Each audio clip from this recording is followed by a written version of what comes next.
أما بعد فأعوذ بالله من الشيطان الرجيم بسم الله الرحمن الرحيم جاء الحق وزهق الباطل إن الباطل كان زهوقا وقال النبي صلى الله عليه وسلم إن العلماء ورثة الأنبياء صدق الله مولانا العظيم অধ্যকার জামিয়া ইসলামিয়া দারুল উলুম রূপগঞ্জের পরিচালিত আল জামিয়া শাখার কর্তৃক আয়োজিত আজকের এই বার্ষিক বক্তৃতা সেমিনারের সম্মানিত সভাপতি, মঞ্চে উপবিষ্ট হৃদয়ের স্পন্দন সেরেতাজ হযরত আসাতিজে কেরাম, সুদক্ষ বিচারক মণ্ডলী ও পরিচালক এবং আমার সামনে উপবিষ্ট বাংলার প্রত্যন্ত অঞ্চল থেকে আগত, উত্তর দক্ষিণ পূর্ব পশ্চিম থেকে আগত দেওবন্দি চেতনায় উজ্জ্বলিত প্রিয় ছাত্র জনতা, সকলকে আমার অন্তরের অন্তঃস্থল থেকে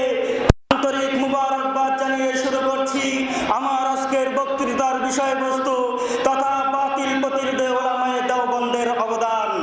মুহতারাম হাজিরিন, রাসূল করিম সাল্লাল্লাহু আলাইহি ওয়াসাল্লামের উত্তরসূরি হিসেবে সর্বযুগে উলামায়ে কেরাম তাদের দায়িত্ব পালনে তৎপর ছিলেন। ইসলামের যে কোনো প্রয়োজনে তারা সর্বোচ্চ ত্যাগ ও কুরবানি স্বীকার করেছিলেন।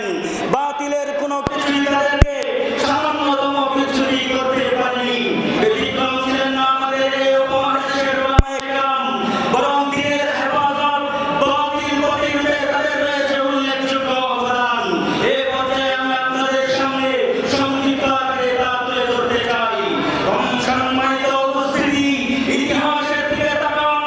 1800 খ্রিস্টাব্দে বণিক দেশী সব বর্বর ইংরেজরা যখন ছলে বলে করে কৌশলে এ দেশের এই উপমহাদেশের স্বাধীনতাকে ছিনিয়ে নিয়ে যায়, চুরমার করে দেয়, 700 বছরের গৌরবময় মুসলিম শাসন, ঠিক তখনই 1803 ইংরেজিতে আমাদের আমির শাহ আব্দুল আজিজ মুহাদ্দিস দেওবন্দি রহমাতুল্লাহি আলাইহি ইংরেজদের বিরুদ্ধে জিহাদের ঘোষণা করেন।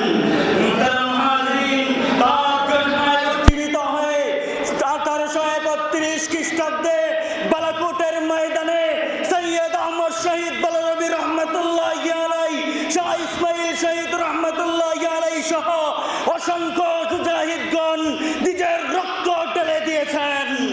মুহতারাম হাজিরিন, বালাকোটের এই পরাজয় উলামায়ে কেরামকে দমিয়ে রাখতে পারেনি, বরং গোটা উপমহাদেশে স্বাধীনতার এক অপ্রতিরোধ্য চেতনা জাগিয়ে তুলতে সক্ষম হয়।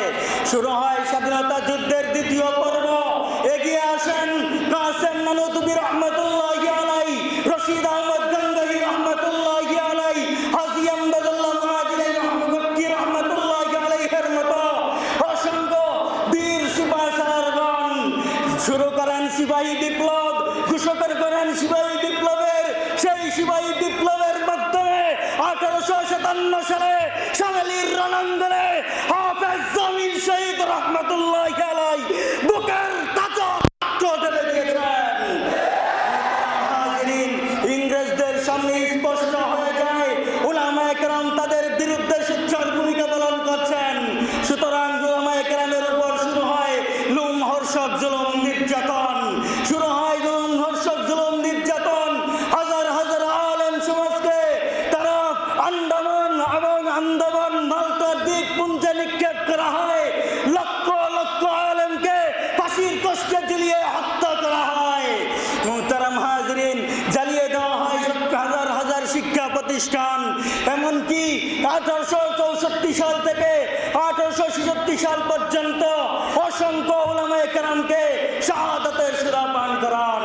মুহতারাম হাজিরিন, এরপরে উলামায়ে কেরামের উপর আবার যখন জুলুম নির্যাতন শুরু হয়, তখন কাসেম নানুতুবি রহমাতুল্লাহি আলাইহি সিংহ শাবকের মতো আবার গর্জে ওঠেন, প্রতিষ্ঠিত করেন 1866 সালে দারুল উলুম দেওবন্দ নামক শিক্ষা প্রতিষ্ঠান।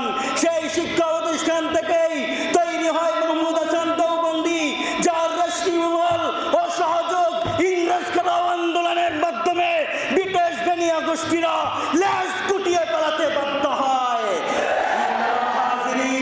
সকল বাতিল মতবাদকে আমি স্পষ্ট ভাষায় বলে দিতে চাই,